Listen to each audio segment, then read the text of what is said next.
Good afternoon, everybody. Thanks for coming. We're going to do our citizen workshop for the fiscal year 21 CIP.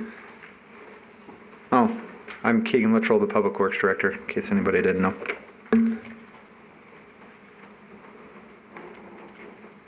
Maybe? I turned it on. Not working. Technical difficulties.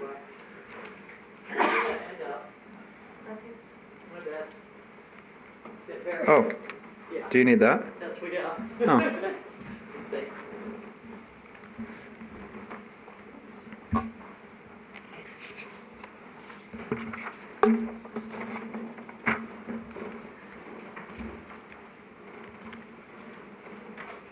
Okay. There we go. So a little background information on what the capital improvement program is. It's a multi-year planning document used by the city to identify capital improvement projects and coordinate with finance and the timing of the projects.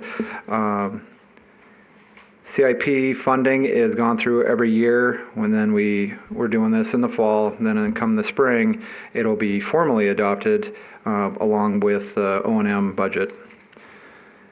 It's defined as a new replacement of or improvements to infrastructure, including buildings, roads, parks, water, sewer, etc., or vehicles which have a minimum life expectancy of 5 years and a minimum cost of $25,000. There's a multitude of funding sources that we use for capital improvement projects. One of my favorites is RTC, the Regional Transportation Commission. They're very generous in improving anything street related. Regional Flood Control also helps us out with any flood control related projects. There's congestion mitigation, FAA. Then we also have 4 different voter approved capital project funds. Utility Enterprise, Court, Airport Fund, to name a few of them. This is a breakdown of the different funding sources, just ranging the gamut of general. Then we have all their utility ones. The VERF is the new vehicle replacement fund, residential fund, both golf course surcharges, and then the 4 CIP ones that I had said, and then RTC.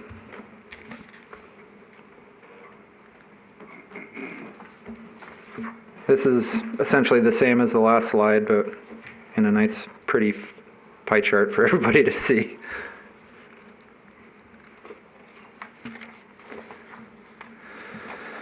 Sustainable funding. General fund monies are from the unassigned fund balance. There's a required 20% fund balance. Is that the balance we were talking about before that has been reduced to the 16.67, Dan? The state has reduced. The state has reduced. We're still maintaining the 20% right now. The utility project budgets in the upcoming slides, we have adjusted those to match the available funding. And then here's a list of the 4 CIP funds, the voter approved CIP funds. You see the first one's $1 million a year for city facilities infrastructure. Number 2, $500,000 for 7 years for utility infrastructure. That one ends on 2022. Number 3 and 4 both relate to the sale of property, Tract 349, also known as Boulder Hills Estates, and then 350 is on the other side of the street, wrapping around the golf course. And for Tract 350, 10% of that is going to be used for public safety, and the remaining is pay off capital debt.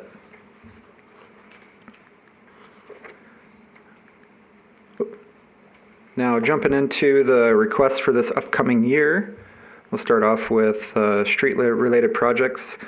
The funding for these ones are all going to be requested through RTC, except for the last one you see on there. None of those funding agreements have been approved by RTC yet, but they have assured us that they have plenty of money and just come ask. But, oh, my slide's getting cut off. Some of the projects we have coming up, we're going to continue our sidewalk hazard evaluation. We're doing that work in-house. The crack and slurry seal program. Annually, we've been doing about $500,000 for that. If you were here last night, you heard me mention that with the street assessment that we recently did, we haven't got the final report back, but in order to get on a phased program, we're going to have to try to do all the streets every 7 years. So that number in the coming years will probably triple in size to be able to get every street done every 7 years.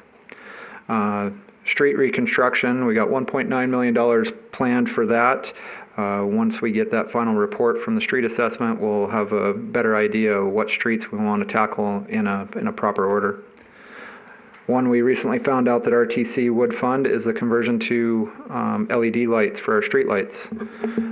They believe that is a great safety enhancement, and we're happy to pay for that. We also have pedestrian upgrades, and the Railroad Museum design is that $500,000. Railroad Museum road design. Another project that we're planning on doing is the traffic signal and intersection improvements. The intersection that we're having designed is Adams and Vets Memorial. We're trying to make that more efficient and safer.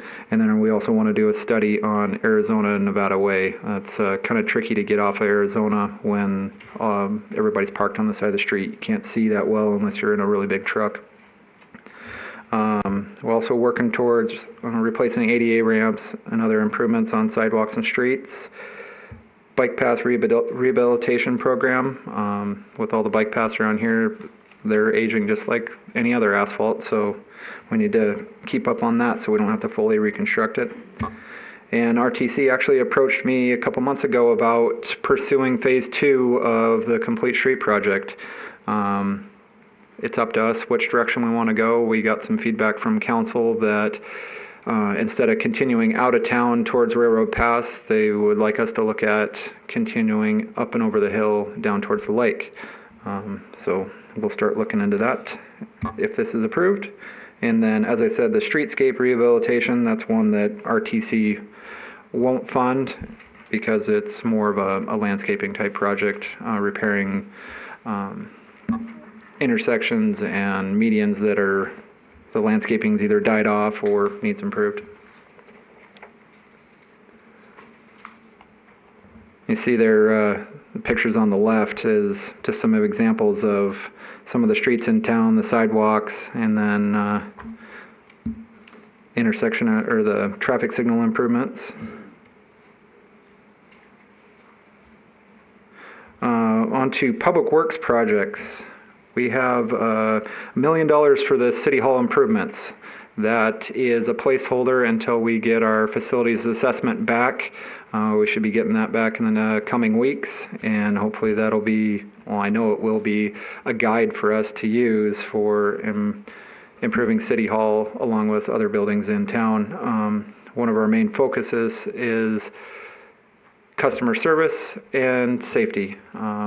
We know we have some ADA issues, and it would be really nice to have like a one-stop shop for people to come in if they have questions, plans to be reviewed, whatever they need, they'll be able to come to one spot instead of coming upstairs to this office and then downstairs to the other end of the building and then the other end of the building. It's kind of inconvenient. HVAC and other equipment replacements. We actually have a HVAC technician on staff now, so we're performing a lot of that work in-house. That'll be able to stretch those dollars a lot further. We're starting to look at a community and convention center. That $500,000 would be used for the design if approved and if it coincides with our facilities master plan. And then we have a number of renovations or upgrades for our shops over on Railroad. You'll see that $100,000, and I believe there's a couple more on the next page. The sign shop, welding shop. As long as those coincide with that facilities master plan, then we'd like to move along with those improvements.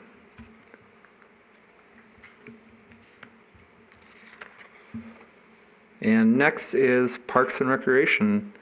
Julie Calloway will update you on those. Thank you.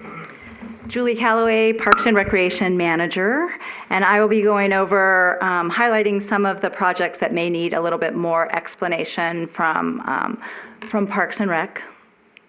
Thank you. So, thank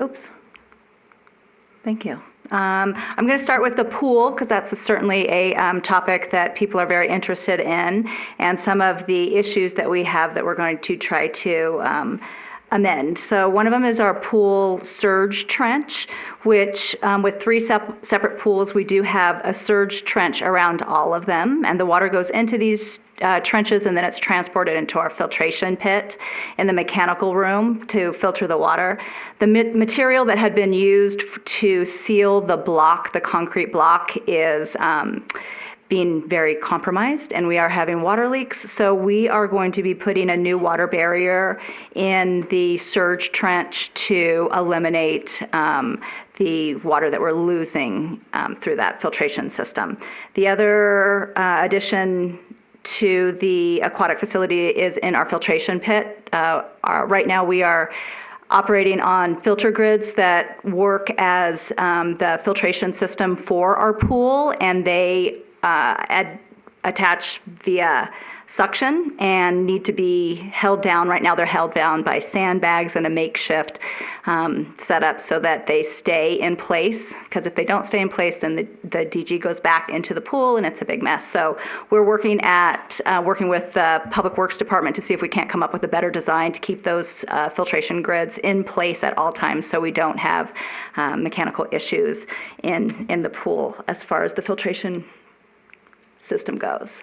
Some other projects that are coming up at Boulder Creek that we're looking to fund through the CIP program is more golf carts, 25 more gently used golf carts to handle the demand for larger golf tournaments, as well as to help supplement our new disc golf course that's at Boulder Creek.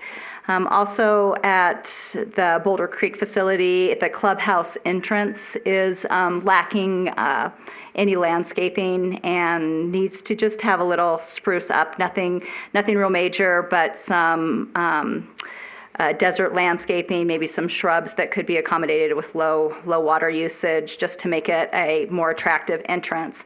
Also at the Boulder City or Boulder Creek would be some improvements to irrigation.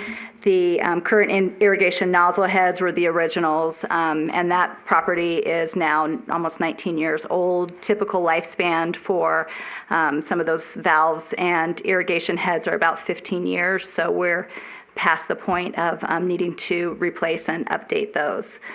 Another thing at Boulder Creek would be for the pavilion foundation and carpet replacement, and the pavilion itself, how it's designed. Unfortunately, if there's a big rain, the slope of the sidewalk means that the water comes right back into the pavilion. So we might have an event like the mayor's state of the city address, and it has a downpour right before. All that water goes right into the pavilion, and doesn't make for a great meeting space. So that's another big one that we're looking at doing and fixing it so that we don't have an issue moving forward.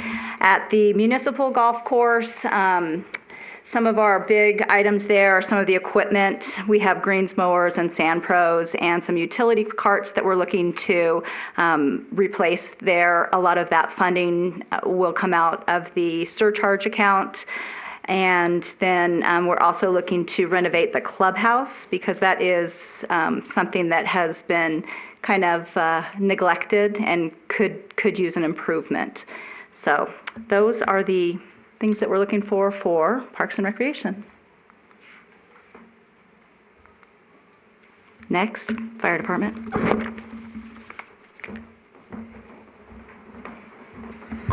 Thank you. I'm Steve Walton, the interim fire chief for the fire department. Let's see, so we're looking at requesting up to $150,000 for replacement of our cardiac monitors. So the cardiac monitors are what you might recognize as those devices that have the wires that hook up to your chest, and if necessary will also provide a shock to the heart to reestablish a survivable rhythm. It also diagnoses patients that we can send that cardiac rhythm to the hospital via telemetry, and ER doctors can make assessments from there as we work to treat the patient. So those are a critical piece of equipment for emergency response. And so the current monitors we have were purchased as refurbished models in 2016. So they were already several years old. Philips is the brand. They refurbished them. We bought them and have had them in service since then. They were originally manufactured in 2007. So we've gotten a lot of use over the years out of those monitors, but Philips is no longer going to maintain those devices nor provide software updates, which is critical to keep them current. So that's an issue that they're going basically obsolete. So that will require us to make some requests to purchase new cardiac monitors. Agencies, larger agencies over in the valley purchase monitors regularly, and we're looking to tag on to a purchase order there and maximize our purchasing value. We're also looking to replace auto extrication equipment. So with the change in technology over the years, the metals that are used in the vehicles are now exotic, and it requires much more pounds per square inch of pressure to cut, to bend, or to penetrate for auto extrication. We've had more than a few auto accidents along the I-11. We've had a serious one not too long ago with a fatality here right in town by the gas station, and then just recently one down at the intersection by the I-11.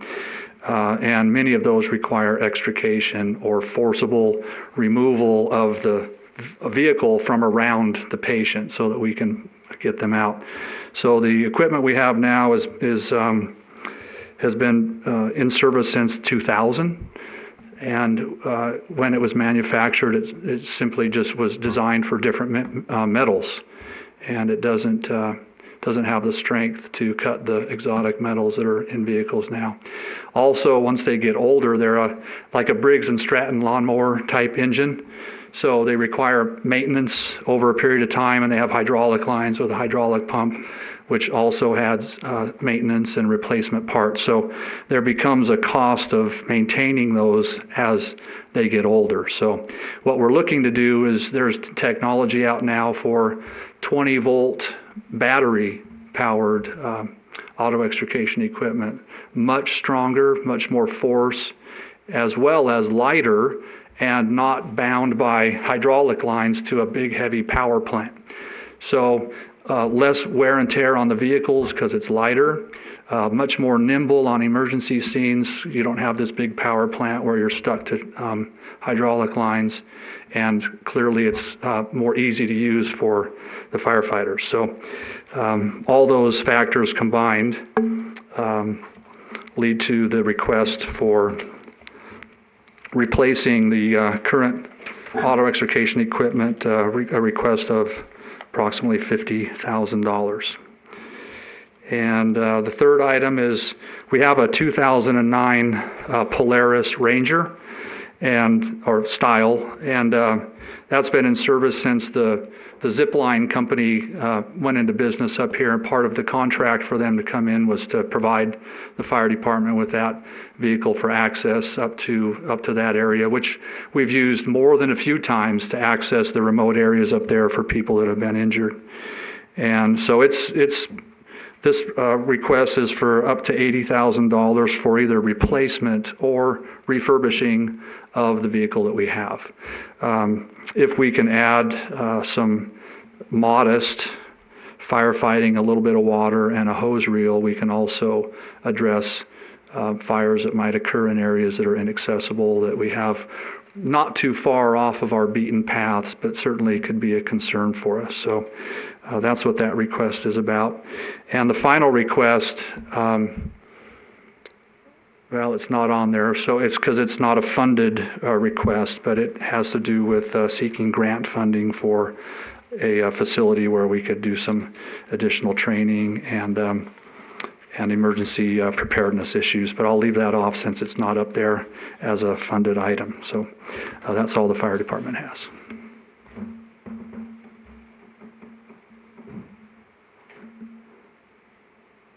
Wrong way? I don't have a golf course. I didn't think so. There you go.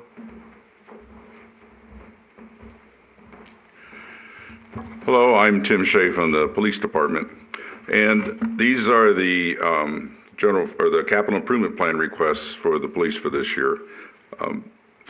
So the first one is to upgrade the communications in our emergency communications vehicle. After 9/11, the federal government stepped in and said they realized that the agencies couldn't communicate with each other.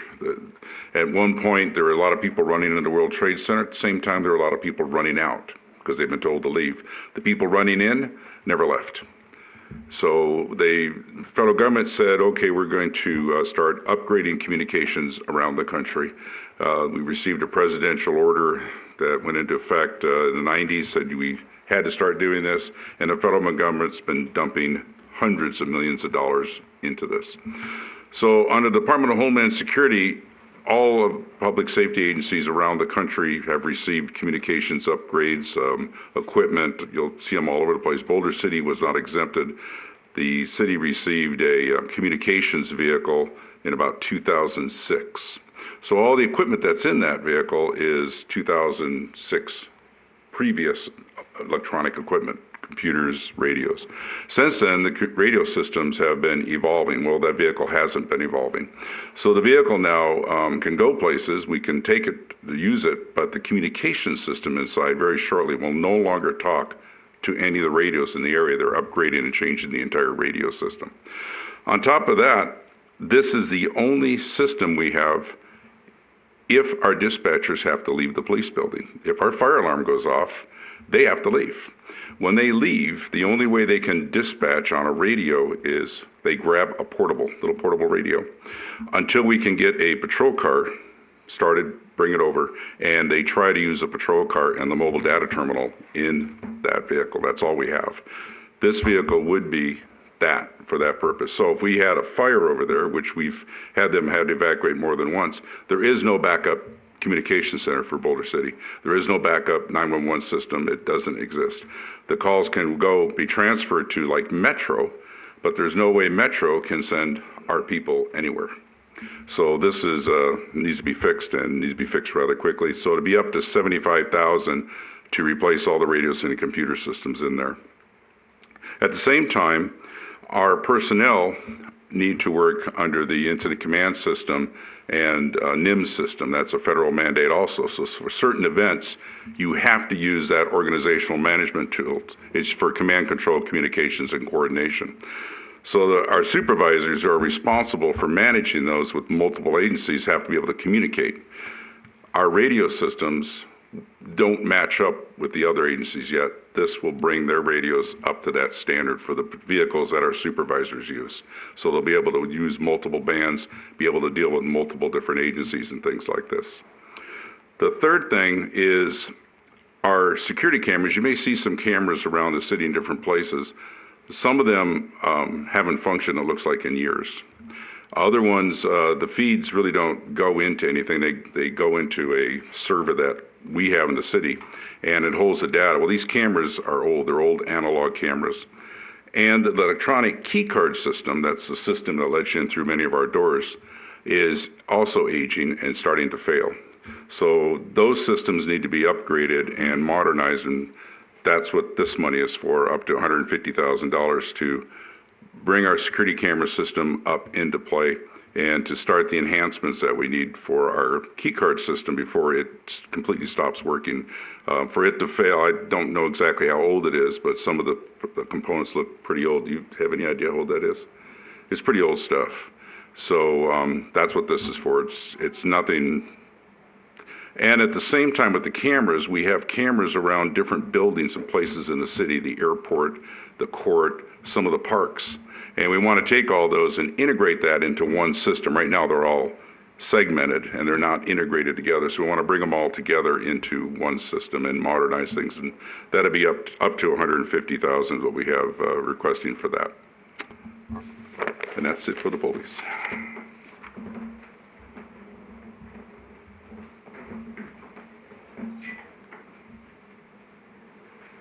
Some pretty pictures for the fire department, police department. Last night at City Council, the VERF fund, Vehicle and Equipment Replacement Fund, was approved. With that approval, we're proposing to have $350,000 from the utility funds for replacing vehicles. As we explained last night, there's a really intricate system and internal committee that was formed to analyze all the vehicles that the city has, point system rating all the vehicles so we know which ones need to be replaced, and it will give us a roadmap for how we replace those vehicles in the future and how we plan and budget for those.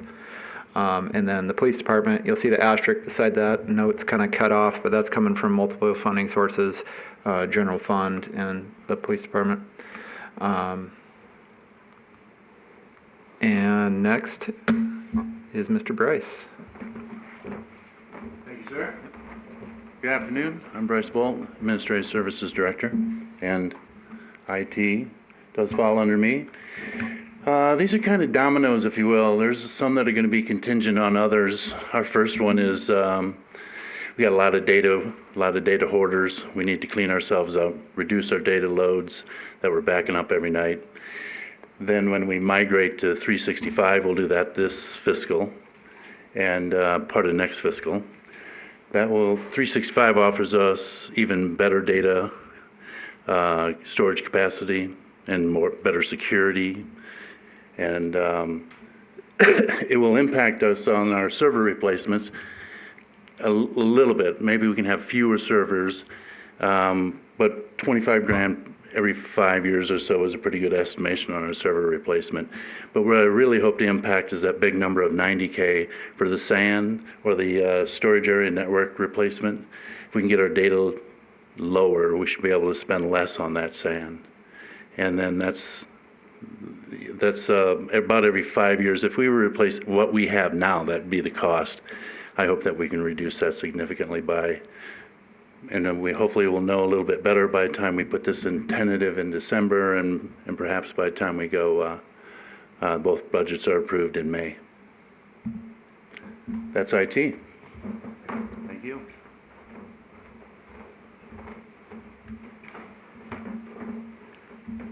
Now, if you've been following along and adding up each of the slides, it's not going to come up to this. This is purely the general fund request of $4.4 million. As we were showing in some of the earlier slides, we have RTC, the capital improvement voter requests, the surcharges for the golf courses. That's, if you add everything up, it's coming from multiple sources, so that's why this one may seem off. But this is what we're requesting from the general fund. Now we'll turn it over to the utilities director to go over the gamut of his utility requests. Thank you, Keegan. Dennis Porter, Utilities Services Director. We'll start off with electric. I think most of you are familiar with this one. We've started this project this year. It's the replacement of all the high voltage as well as some distribution voltage from the BC tap to substation 3 all the way to down Adams to Buchanan. In total, that's around $9 million. So we're doing a portion of that project will be funded and done this year, and we'll fund the rest of it in FY21. That's an important project that will not only replace some very, very old aging infrastructure, but provide more reliability once the 69 kV loop project is done this year. The 4 to 12 kV, we've talked about that before. That project has been started as well. That's right now we have a combination of 4 kV, 12 kV. It has reliability issues. It's aging as well. And so there's another 1.2 millions to continue with that replacement and overhaul. The next two are essentially feeder and circuit projects. They're old, aging infrastructure. We have significant issues and outages in those areas, and so that's essentially what those two projects are.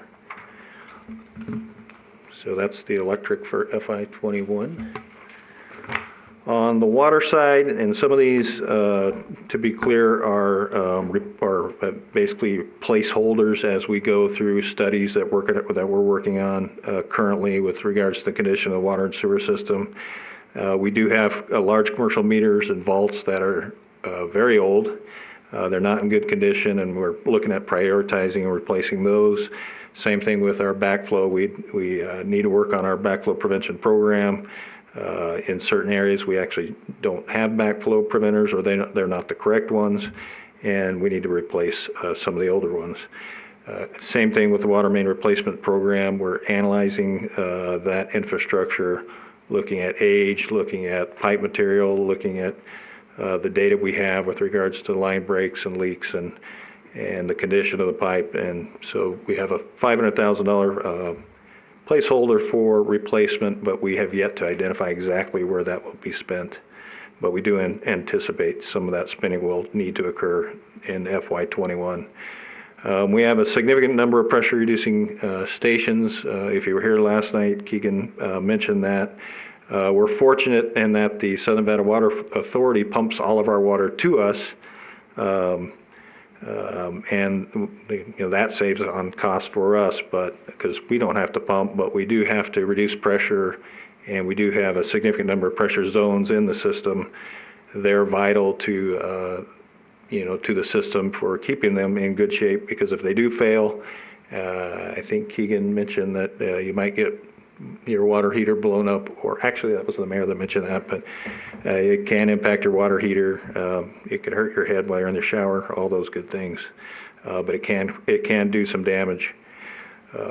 Copper service replacement, unfortunately in pretty much every utility I've worked in, service line replacements, which is basically the line from the distribution, the main line in the street to the meter. Some of the older services that were installed a long time ago, they do have significant leak and breakage issues, and they're a continual problem in the aging areas. And so we have a program for replacing those services. The PRV on the A line to National Park Services, we provide water to the National Park Service. That line does not have a PRV on it. I believe at the bottom of the system it's about 400 PSI. It would be very difficult, and it would take a lot of time and energy in the event that we did have a break out there. So there needs to be a pressure reducing valve put on that line as soon as possible.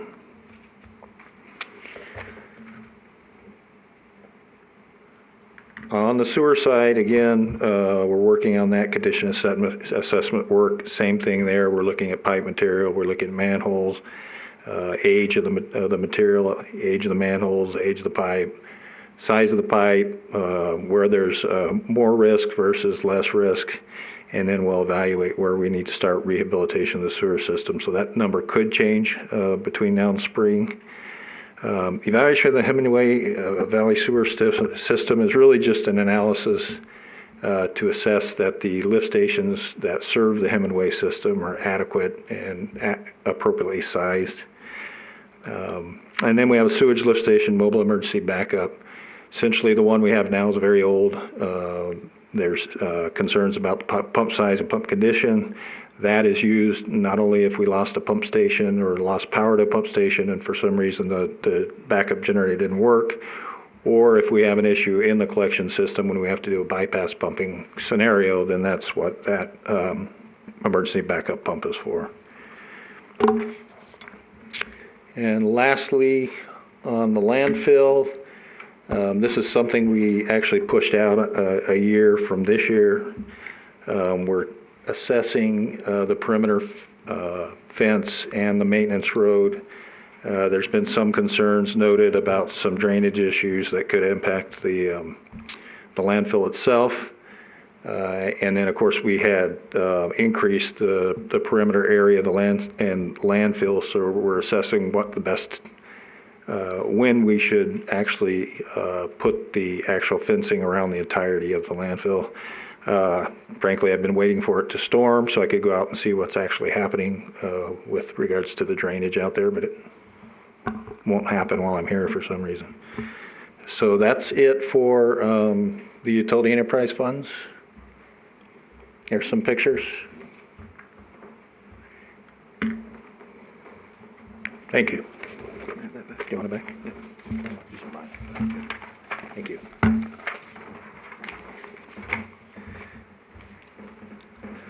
And same thing goes for this slide as it was for the general fund request. This number's not going to add up to if you count all the ones that Dennis just went through. The reason it's not the same is some of the voter approved funds were approved to use for the utility funds. So this is just the utility fund request from the specific utilities. And as I had mentioned and Mr. Porter had mentioned, we've got a numerous amount of studies going on right now. I know the pavement assessment and the facilities master plan we should be getting back in the near future, working on the electric side and the water and sewer. I don't think we have an estimated completion date on those quite yet. List a couple of the green projects we have. Converting the ABC park lights to LED, save us some money and efficiency. Continuing to convert our street lights to LED helps.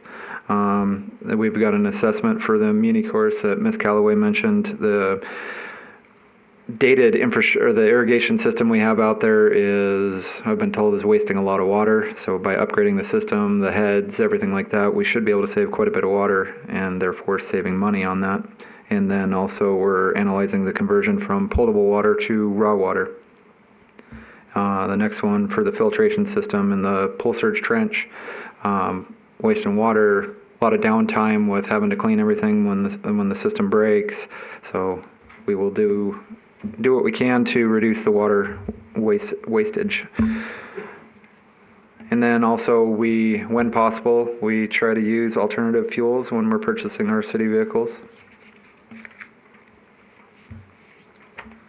So the next steps we have on October 9th, we'll have another workshop with the City Council. That'll be at 3 p.m., same time as this one. We will bring back to Council on November 12th this plan for tentative approval. If it is approved, then we'll incorporate all of this when we're generating the operation and maintenance budget that will come forward. And what was the schedule on that? In May is when we have it? Yes, that's Okay. when it gets adopted. In May is when it'll get adopted, and May we'll 26th. May 26th, and we'll have workshops with that also. And then, Ms. Calloway, can I borrow your book?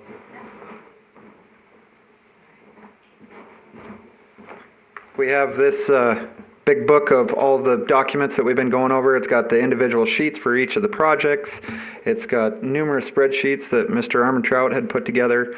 All of that information can be found at the website listed here. It's got pretty much anything you can think of. It even has the current year's CIP documents in there. Everything for fiscal year 21, of course, is draft right now, but you can find all that information there. That concludes all of our slides, so we're happy to take any questions and